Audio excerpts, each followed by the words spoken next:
The sun rose gently over the warm waters of the Indian Ocean. It was December 26, 2004, a day millions would never forget. In southern Thailand, families from around the world enjoyed their holidays, unaware that thousands of kilometers away, deep beneath the Indian Ocean, an earthquake was unfolding. At 7:58 a.m. local time, the Earth shifted violently. A 9.1 magnitude undersea megathrust earthquake tore through the seabed off the coast of Sumatra. It was one of the most powerful ever recorded. The shock waves radiated silently through the ocean, invisible to the people enjoying their morning coffee, their beach strolls, their children's laughter. They had no idea that a wall of water was racing toward them. In Khao Lak, Thailand, the air was still. The waves had retreated unnaturally far from the shore. Fish flopped helplessly on the exposed seabed. Tourists pointed their cameras, curious. Some locals grew uneasy. This was not a normal low tide. Among the tourists was a young British girl named Tilly Smith. Just weeks earlier, she had learned about tsunamis in her geography class.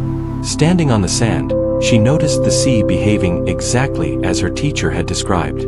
She turned to her parents and urged them to move inland. Her quick thinking would save dozens of lives that day.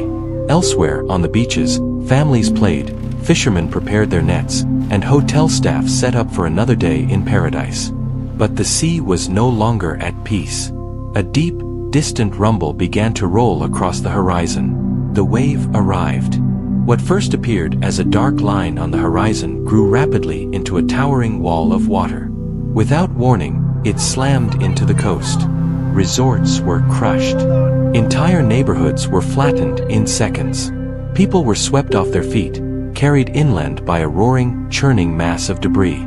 Cars were tossed like leaves. Boats shattered against buildings.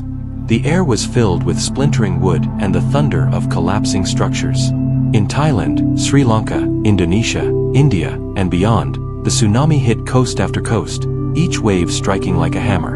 In Khao Lak, Maria Bellin and her family were engulfed as the wave tore through their hotel.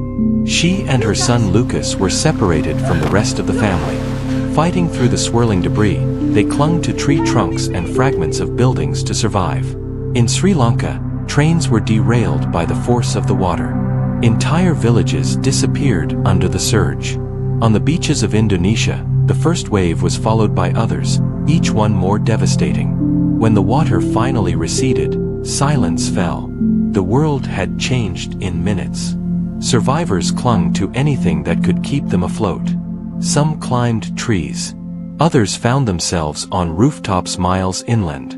Maria and Lucas limped through the wreckage, bloodied and exhausted, searching for Enrique and the younger boys. Tilly and her family, safe on higher ground, watched in disbelief as the coastline they had walked just moments ago disappeared beneath a swirling brown sea. In small villages across Indonesia and Sri Lanka, families who had lived by the ocean for generations found themselves adrift in a world they no longer recognized. Aerial images in the hours that followed showed the scale of destruction. Entire towns flattened, forests uprooted, roads gone. The death toll climbed rapidly. In some areas, entire communities had been wiped off the map. Hospitals overflowed. Survivors searched through piles of rubble for their loved ones. Across Asia, grief and shock spread like a second wave.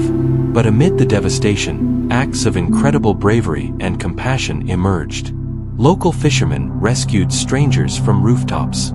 Families shared what little they had left. People who had lost everything still reached out to help others.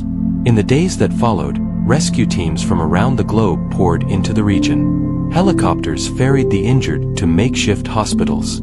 Supplies were dropped into remote villages. Nations united to help. News of Tilly Smith's warning spread internationally, a reminder of the power of knowledge and quick thinking. In Thailand, Maria and her family were eventually reunited in a hospital after days of fear and uncertainty.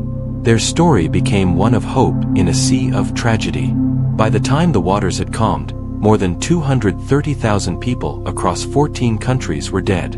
It was one of the deadliest natural disasters in recorded history, but it was also a story of survival, of strangers becoming family, of courage in the face of unimaginable force.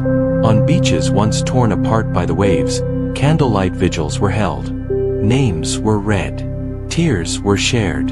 And slowly, brick by brick, life began again. The 2004 Indian Ocean tsunami changed the world. It reshaped coastlines, families, and futures. But it also revealed the strength of the human spirit. In the face of disaster, humanity rose, together.